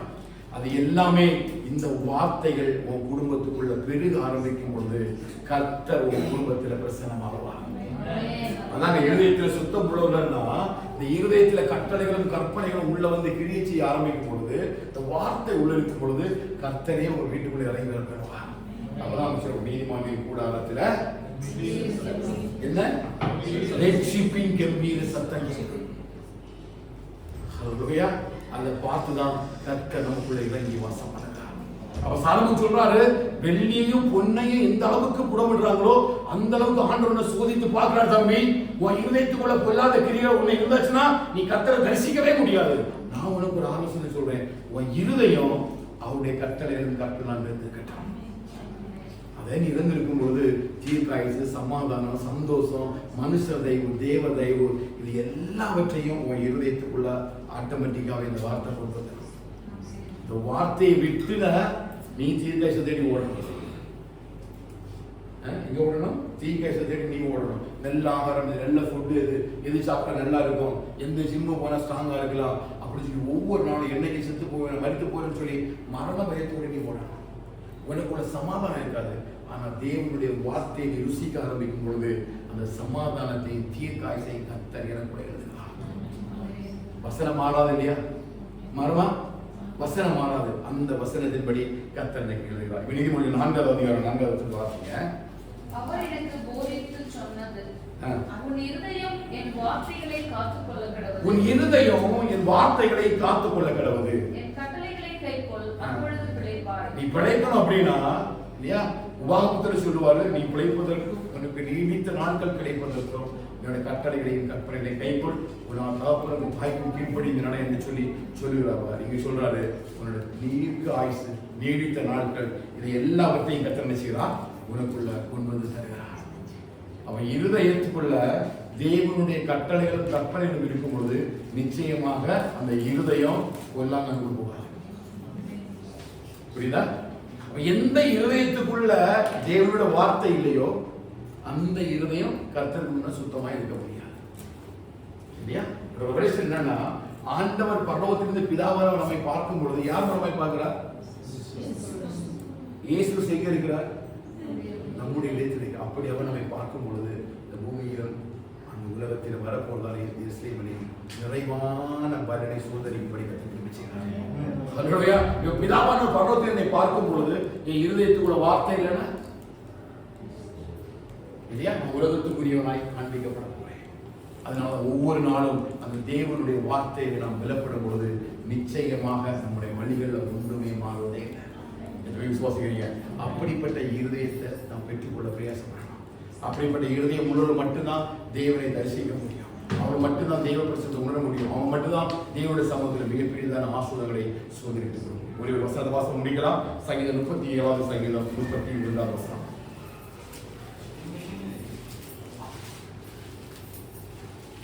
அவனுடைய தேவன் அருளிய வேதம் அவன் இருதயத்தில் இருக்கிறது, அவன் நடைகளில் ஒன்றும் பிசகுவதில்லை. அவன் தேவன் அருளிய வேதம் எங்க இருக்குது? அவன் இருதயத்தில் இருக்குதா? இதனுடைய இருதயத்துல தேவன் அருளின வேதம் இருக்குது. வச்சுறீங்களா? கேட்க புரியுதா? யாருடைய இருதயத்துல தேவன் அருளின வேதம் இல்லை, கரங்களை வச்சுக்கிற வேதம் யாருடைய இருதயங்கள் இருக்கிறதோ அவனுடைய நடைகள்ல ஒண்ணுமே. அவன் துன்மார்க்கோடைய ஆலோசனை நடக்க மாட்டான், பாவியோட வழியில் நிற்க மாட்டான், பரியாச உட்கார்ல அவன் என்ன செய்திருப்பான்? இரவும் அவன் செய்வதெல்லாம் கற்று வைக்கப்பட்டான். அவனோட நடைகளை ஒன்றும்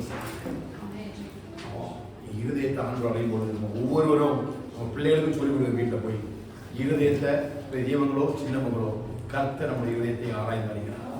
உண்மையா வாழ்றியா பொய்யா வாழ்றான்னு அம்மாவுக்கு தெரியாது, அப்பாவுக்கு தெரியாது, கணவனுக்கு தெரியாது, மனைவிக்கு தெரியாது, நம்ம சூழ்நிலைக்கு தெரியாது. ஏன் நம்ம ஒருவருக்குமே தெரியாது. நம்ம எல்லாரும் ஒரு கிறிஸ்துவில் நம்ம நேசிக்கிறோம், நம்ம சொல்றோம், நம்ம ஸ்தோத்திரத்தோடு கூட தேவனுடைய அன்பை பரிமாறிக் கொள்கிறோம். இதில் எத்தனை அளவு உண்மையாய் பொய்யா நம்ம பரிமாறிக்கொள்கிறோம் என்பதை தேவன் அறிவார். புரியுதா? இதை தேவன் அறிவார். நம்ம எல்லாரும் ஆவிக்குரிய அன்பில் இணைக்கப்பட்டிருக்கிறோம். நம்ம எல்லாரும் ஒரு ஆவிக்குரிய அன்பை பரிமாறிக்கொள்கிறோம். ஆனால் தேவனை தரிசிப்பவர்கள் சுத்த இருதயத்தோடு மட்டும்தான் தரிசிக்க முடியும். அந்த இருதயத்தை கர்த்தர் அறிவார். அப்ப அந்த இருதயத்தில் தேவனுடைய வார்த்தை இருக்கும் பொழுது நம்முடைய வழிகளில் ஒன்று என்ன செய்யாது, ஏன்னா தேவன் விரும்பின வழிகளிலே கர்த்தர் என்னை நடத்துகிறார். ஒன்றாவது செய்து சொன்னது போல அவன் சும்மா கூட ஆலோசனை நம்ப மாட்டான், பாவியோட வெளியே நிற்க மாட்டான், பரியாசக்கார உட்கார இடத்துல உட்கார மாட்டான். அவன் எல்லா இடத்திலையும் கர்த்தர் அவனை பரிசுத்தமாய் பாதுகாக்கிறார். அப்படி அவருடைய இருதய பரிசுத்தமாக்கப்படும் பொழுது நிச்சயமாய் அவன் தேவதேவை மனுஷ தயவை பெற்று நாளுக்கு நாள் அவன் விருத்தி அடைகிறான். நீங்கள் செய்வதை எல்லாத்தையும் இந்த உலகத்திலே கத்த பயக்கப்படுவான். பயக்கப்படுவாரா இல்லையா? நீங்க பஞ்ச காலத்துல விதைச்சாலும் அதுல 1000 மடங்கு ஆசீர்வாதத்தை தருவாங்க. நீங்க வனாந்திரத்துல நடந்தாலும் சரி, நீங்க தண்ணீர்ல நடந்தாலும் சரி, நீங்க அக்கினியில நடந்தாலும் சரி, ஒரு இடத்துல மூழ்க மாட்டீங்க, அவிழ்ந்து போக மாட்டீங்க. கர்த்தரோட காரியங்கள் எல்லாம் வைக்கப்படுவார். உங்க குடும்பங்கள் செழிக்கும், உங்கள் பிள்ளைகள் செழிக்கும், உங்கள் வேலைகளை மாற்றத்தை கொண்டு பண்ணுவார், உங்களோட பொருளாதாரத்தில் மாற்றத்தை கொண்டு பண்ணுவார். சத்துருக்கள் பந்தி ஆயத்தப்படுத்தி நிறைவான ஒரு மகிமையை கர்த்தர் எப்ப தருவார்னா அவருடைய இருதயத்தை பார்க்கும் பொழுது, உத்தம இருதயத்தோடும் சுத்த கைகளோடு நான் செய்யும் பொழுது கண்டிப்பா கர்த்தர் நிறைவான பலனை நான் ருசிக்கும்படி கர்த்தர் வச்சுக்கிறேன். புரியுதா? இதுல வந்து கரெக்டா இருக்கணும். ஏன்னா உலகம் என்ன பார்க்கறதுனால பிரச்சனை இல்லை, கர்த்தர் என்ன பார்க்கணும். அதோடைய அப்படி நம்ம செய்ய ஓடும் பொழுது நிச்சயமாய் இருதயத்தினுடைய பலனை நம்ம சுதந்திரிக்க முடியும். தீர்க்காட்சியை தருவார், சமாதானத்தையும் தருவார், நிலையான ஆசோத்தையும் நம்ம எல்லாரும் சேர்ந்து ருசித்துக் கொள்ளலாம். அவன் வருகிறது வரையிலும் இருதயம் அவரை பார்க்க முடியாத அந்த கிருபையை கர்த்தர் சகோதரர்கள் நமக்கு தருவாராக. அப்படி இல்லைன்னா நம்ம முன்னாடிதான் ஆசோதையும் சாபத்தையும் வச்சிருக்கிறோம். நம்ம முன்னாடிதான் ஜீவனையும் மரணத்தையும் வச்சிருக்கிறார். நம்ம எது தெரிந்திருக்கிறோமோ அது நம்முடைய கலைகளை கொடுக்கப்பட்டிருக்கிறோம். ஜீவனை தெரிந்தெடுத்தால் கண்டிப்பா நம்ம ஜீவனை சுதந்திரப்பட முடியும். அதன்படி வாழ்வோம். கண்டிப்பா நம்முடைய இதயங்களாக வாழப்படுவாங்க. அப்படியே கண்களை முடிச்சு வைக்கணும். வெறுமணிக்கா வருகிறோம். பொன்னை போல புடமிட்டாலும் பொன்னாக விளங்குவேன் என்றென்றுமே. பொன்னை போல புடமிட்டாலும் பொன்னாக விளங்குவேன் என்றென்றுமே. ராணிக்குவே சோதித்திடா தாங்கிட நலனளிப்பா. ராணிக்குவே சோதித்திடா தாங்கிட நலனளிப்பா. தேவசித்தம்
தருவார்.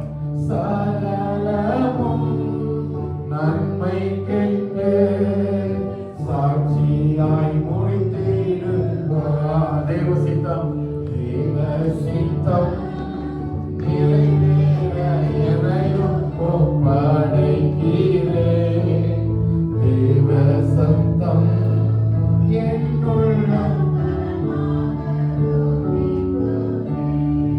அப்படியே நம்முடைய கண்களை மூடினால கத்தோட பந்திக்கு என்று சொல்லி ஆயத்தப்படும்படி கத்தரம் என்றிருக்கிறார். ஜீசஸ் ஒரு நிமிடம் தெய்வ சமுத்திரமை ஒப்பு கொடுக்கலாம்.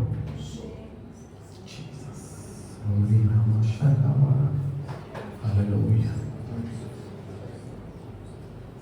Jesus, hallelujah. மகிமைப்படுதாண்டவரே, மகிமைப்படுதப்பா. இதயத்தை கர்த்தர் சோதித்தாருகிறார். தெய்வ சமூகத்தில் ஒப்பு கொடுத்து இந்த பந்திக்கு என்று சொல்லி கர்த்தரை ஆயத்தப்படுத்தியிருக்கிறோம். ஒருவேளை ஏதாவது கர்த்தருக்கு பிரியமில்லாத காரியங்கள் இருக்குன்னா தெய்வ சமூகத்தில் அப்படி ஒப்பு கொடுத்து நம்ம ஜெபிக்கலாம்.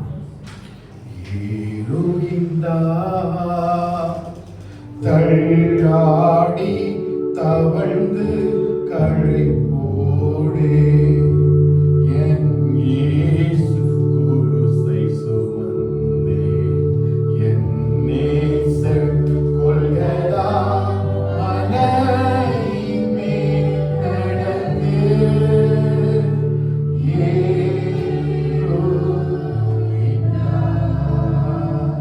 இந்த பாடுகள் உந்தன் வாழ்வுக்காய் சொந்தப்படுத்தி ஏற்றுக்கொண்டார். இந்த பாடுகள் எந்தன் வாழ்வுக்காய் சொந்தப்படுத்தி ஏற்றுக்கொண்டார். நேசிக்கின்றாயோ இயேசுநாதரை நேசித்து வா ஒரு செலுத்தே. நேசிக்கின்றாயோ இயேசுநாதரை நேசித்து வா ஒரு செலுத்தே.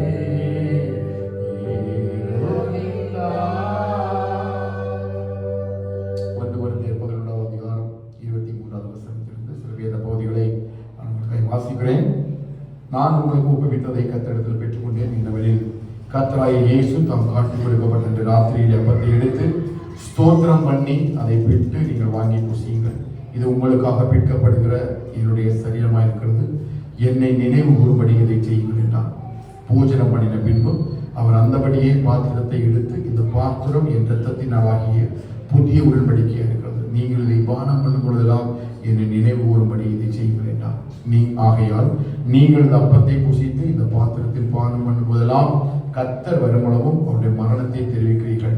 இப்படி இருக்க எவர் மாத்திரமாய் கர்த்தருடைய அப்பத்தை புசித்து அவருடைய பாத்திரத்தில் பானம் பண்ணுகிறானோ அவன் கர்த்தருடைய சரீரத்தையும் இரத்தத்தை குறித்து குற்றமுள்ளவனாயிருப்பான். எந்த மனுஷனும் தன்னைத்தானே சோதித்தறிந்து இந்த அப்பத்தில் புசித்து இந்த பாத்திரத்தில் பானம் பண்ண கடவன். எண்ணத்தினாலெனில் அபாத்திரமாய் பூஜனபானம் பண்ணுகிறவர் கர்த்தருடைய சரீரம் இன்னதென்று நிதானித்து அறியாததினால் தனக்கு ஆக்கினை தீர்ப்பு வரும்படி பூஜனபானம் பண்ணுகிறான். இது நிமித்தம் உங்களில் அநேகர் பலவீனரும் வியாதியுள்ளமாய் இருக்கிறார்கள், அநேகர் நித்திரையும் அடைந்திருக்கிறார்கள். நம்மை நாமே நிதானித்து அறிந்தால் நாம் நியாயந்திருக்கப்படும். நாம் நியாயந்திருக்கப்படும் பொழுது உலகத்தோடு ஆக்கினைக்குள்ளாக தீர்க்கப்படாதபடிக்கு கர்த்தராலே சிக்ஷிக்கப்படுகிறோம். கர்த்தர் இந்த வார்த்தைகளை கொண்டு நம் ஒவ்வொருவரையும் ஆசீர்வதித்து இந்த பந்திக்கு என்று சொல்லி ஆயத்தப்படுத்துவாராக. வாசிக்கப்பட்ட வசனத்தை போல எந்த மனுஷனும் தன்னைத்தானே சோதித்து அறிந்து இந்த நேரத்தில் நீங்கள் சொன்ன சாட்சியின் அடிப்படையில் இந்த பந்திக்கு என்று சொல்லி நம்ம எல்லாரும் கூடி வந்திருக்கிறோம். கர்த்தர் உடைய இதயத்தை அறிவார். அப்படியே தெய்வ சமூகத்தில் உங்களுடைய சிறமை சோதித்து அறிந்து பார்ப்போம்.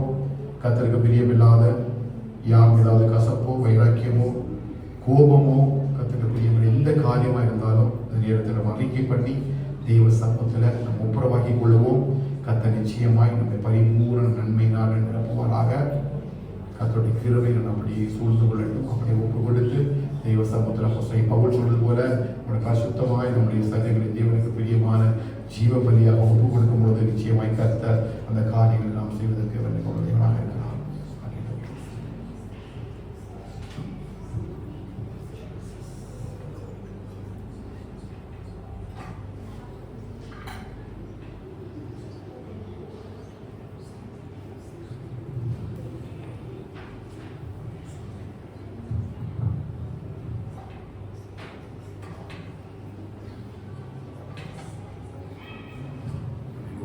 எல்லாரும் அப்பத்துக்காக ஸ்தோத்திரம் பண்ணலாம். நாம் காட்டி கொடுக்கப்பட்ட அன்று ராத்திரியிலே அவர் அதை அப்பத்தை எடுத்து அதை பிட்டு நீங்கள் இதை வாங்கி புசியுங்கள், இந்த மாம்சமாக இருக்கிறது என்று சொன்னார். நம்முடைய பாவங்களுக்காக அக்கிரமங்களுக்காக அவர் அடிக்கப்பட்டு நொறுக்கப்பட்டார். சமாதானத்தை உண்டு பண்ணும் தண்டனை அவர் மேலே வந்தது. ஆண்டவரே, இந்த மாம்சத்தை நாங்கள் நினைவு கொள்கிறோம். ஆண்டவரே, நீங்கள் வருகை வரையிலும் இது நினைவு கூறும்படிகளுக்கு சொன்னீரே, நாங்கள் காய் ஸ்தோத்திரம் செலுத்துவதற்காக இதை ஆசீர்வதிப்பீராக. நாங்கள் ஒவ்வொரு இதை புசிக்கும் பொழுது எங்கள் ஆவி ஆத்மா சரீரத்தில் ஒரு பெரிய ஒரு மாற்றத்தை ஏற்படுத்தட்டும். பலவீனங்கள் சூழ்நிலைகள் மலையேற்றம் ஆவியில இன்னும் பலனடை எழும்பு ஆண்டவருக்காய் ஓட இன்னும் அதிகமாக எங்களை தகுதிப்படுத்த ஆண்டவரே, இன்றைக்கும் இந்த ஜீவனுள்ள மாம்சம் எங்களுக்குள்ள ஒரு பெரிய மாற்றத்தை ஏற்படுத்த ஆஸ்வதிக்கிற கர்த்தாவே.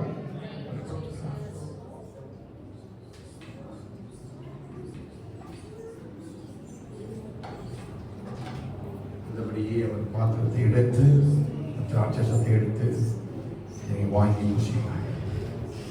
இரத்தத்தினாலாகிய புதிய உடன்படிக்கையாக இருக்கிறார். புதிய உடன்படிக்கைக்காக ஸ்தோத்திரம் பண்ணலாம். புதிய உடன்படிக்கைக்காக ஆண்டவரே, இந்த இரத்தத்திற்காக நன்றி செலுத்துகிறோம். நான் என்னுடைய ஜனங்களோடு கூட புதிய உடன்படிக்கை எழுதுவேன், அதை அவருடைய இருதயத்தில் எழுதுவேன் என்று சொன்னீங்களே. இந்த புதிய உடன்படிக்கைக்காக ஸ்தோத்திரமானவரே, இதை நீங்கள் மானம் பண்ணும் பொழுதெல்லாம் என்னுடைய வருகை வரையும் ஆண்டவரே ஒரு மரணத்தை தெரிவிக்கிறீர்கள் என்று சொல்லி நான் வாசிக்கிறோம். ஆண்டவரே, ஆண்டவருடைய இரத்தத்திற்காக நாங்கள் ஸ்தோத்திரம் செலுத்துகிறோம். ஆண்டவரே, கர்த்தருடைய கிருபை நிறைவாக இருக்கட்டும். ஆண்டவரே, பரிசுத்தமாய் நாங்கள் பங்கெடுக்கிறதை கிருபையாக சொல்லிக்கிறோம். ஆண்டு பறகு பொழுது வாழ்க்கையில் எல்லா பாவங்களும் அக்கிரமங்களும் ஒரு விஷயத்துல கழுவட்டும். ஆண்டவரே, இயேசுவின் இரத்த சகல பாவங்களை நீக்கி நம்மை சுத்திகரிக்க வேண்டும் சொல்லுங்கள். ஆசீர்வதிக்கப்பட வேண்டிய கிருபையா இதை பெற்றுக் கொள்ளுங்கள் என்று செய்கிறார். அதை கருத்தில் கொடுக்கும் இயேசுவின் நாமத்தில் ஜெபிக்கிறோம். சார்ந்தவை ஆமென்.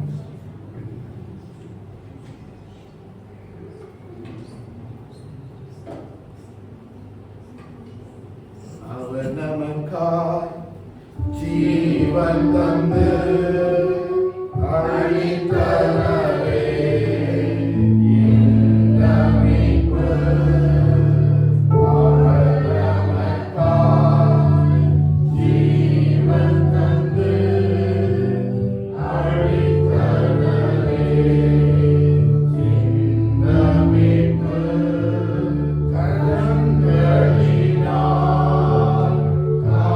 காண்கின்றேனே, இந்த காணான் தேசமதை கண்களினால் காண்கின்றேனே,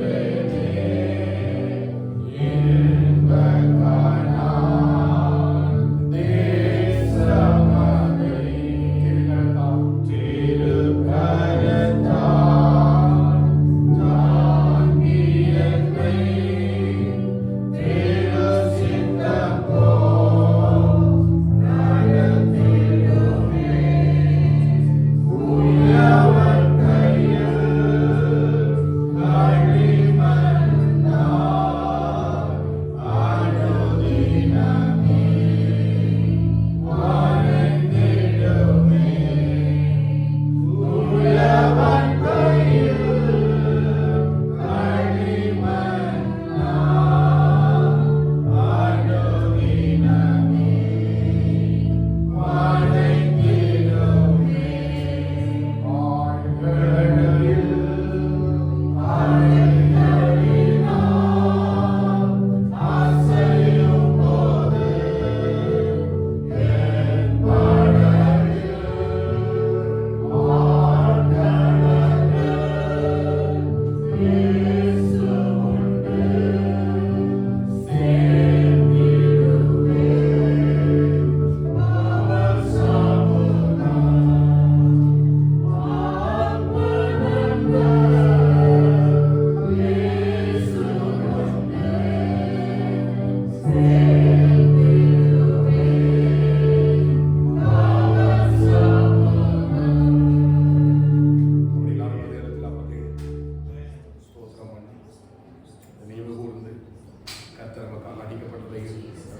மாம்சம் எனக்காக பிடிக்கப்பட்டது.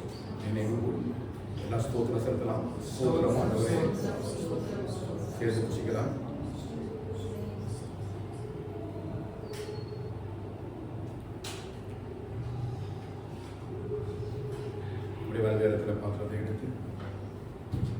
பாத்திரம் இரத்தத்தினால் அங்கே புதிய உடன்படிக்க அவர்களுக்கு சகல பாவங்களை நீக்கி சுத்திகரிக்க வேண்டும் சொன்னார்.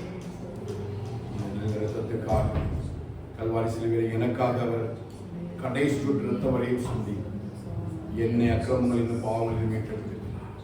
இந்த பரிசுத்தத்திலே கடந்து தொடர்ந்து வாழ இரத்தை நமக்கு கிருபை செய்வதாக. எல்லாரும் செயல்படும்.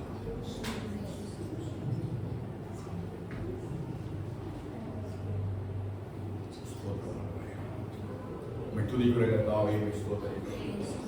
கிருபையுள்ளவரே இந்த கர்த்தரை ஒப்புக்கொடுக்கிறோம். கர்த்தருடைய பந்தியில் ஆண்டவரே இந்த அப்பத்தையும் திராட்சரசத்தையும் பருகும்படியாக பங்கெடுக்கும்படியே கர்த்தர் தந்த நல்ல கிருபைகளுக்காக ஸ்தோத்திரம்.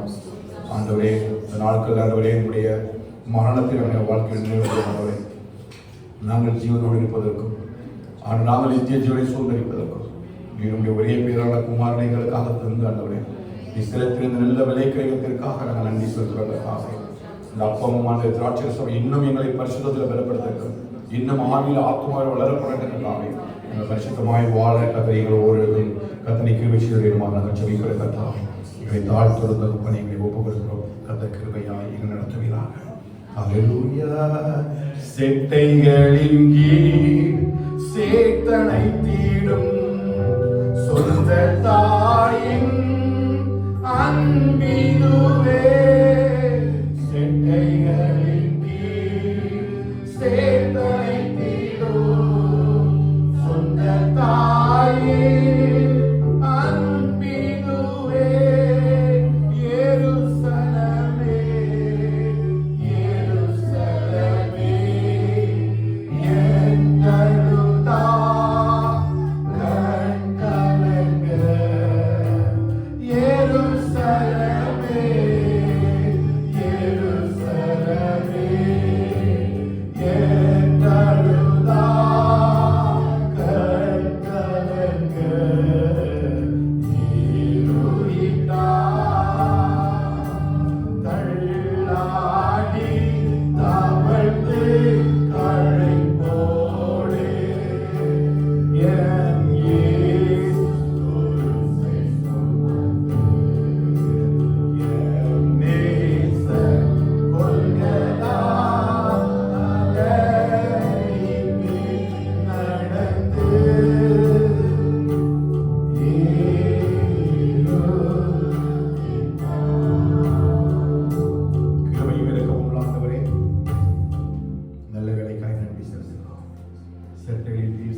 சொந்த தாயின் அன்புவே என்று சொன்னார். நீங்கள் ஒவ்வொருவரையும் சேர்த்து அழைத்து கொண்டதற்காக நன்றி ராஜா. ஆண்டவரே நான் அதனை முழுவதும் கர்த்தர் பிரசன்னமாய் ஸ்தோத்திரம். மகிமையின் பிரசன்னத்தை உணர்ந்து கொள்ளும்படி கேட்டது நல்ல கிருபைகளுக்காக ஸ்தோத்திரம். நல்ல ஆராதனைக்காக ஸ்தோத்திரம் ஆண்டவரே. நல்ல வார்த்தைகளுக்காக ஸ்தோத்திரம் ஆண்டவரே. எங்கள் இருதயத்தை ஒரு செய்ய பரிசுத்தப்படுத்தி நாங்கள் ஒவ்வொருவரும் உண்மை தரிசிக்கும்படியான கிருபையை இந்த நாட்களை சபையாயிரத்து தந்திர வேண்டுமான சொல்லிக்கிறேன். பந்தீகத்தில் ஆசலுக்காக ஸ்தோத்திரம். அன்றைய இந்த கலந்து கொள்ளாத சகோதர சகோதரி முன்பு கர்த்தாவே ஒவ்வொருவரையும் வரக்கூடிய நாட்களை கற்ற சீக்கிரமாய் ஆண்டவர் இந்த பந்தியிலே கலந்து கொள்வதற்கு ஏற்ற கிருபைகளை சத்தியத்தை கீழ்ப்படுத்ததான எல்லா காரியங்களையும் செய்யும்படியாய் ஜெபிக்கிறவர்கள் தாவி இந்த வாரம் நடக்கிற எல்லா ஊழியர்களையும் கர்த்தர் ஆசீர்வதிப்பீராக. ஆண்டவரே ஸ்தோத்திரம். ஒவ்வொரு வேலைக்கு போகும்போது வரும்பொழுதும் கர்த்தருடைய பிரசன்னம் நிறைவாக இருக்கட்டும். பிள்ளைகளுடைய இந்த புதிய ஆண்டு ஆசீர்வாதமாக இருக்கக்கூடிய ஜெபிக்கிறவர்கள் தாவி தாழ்த்துகிறவர்களை ஒப்புக்கொடுக்கிறோம். சகல துதிக்கான மகிமை எல்லாம் எங்கள் இயேசுவருடைய செலுத்துகிறோம். இயேசுவின் நாமத்தில் ஜெபிக்கிறோம் எங்கள் ஜீவனுள்ள நல்ல பிதாவே. ஆமென். ஆமென். ஆத்துமாவே சகோதரி என்னோட உள்ளவர்களே என் ஆத்துமாவே சகோதரி கர்த்தர் சர்வவல்லமை பரவாலே.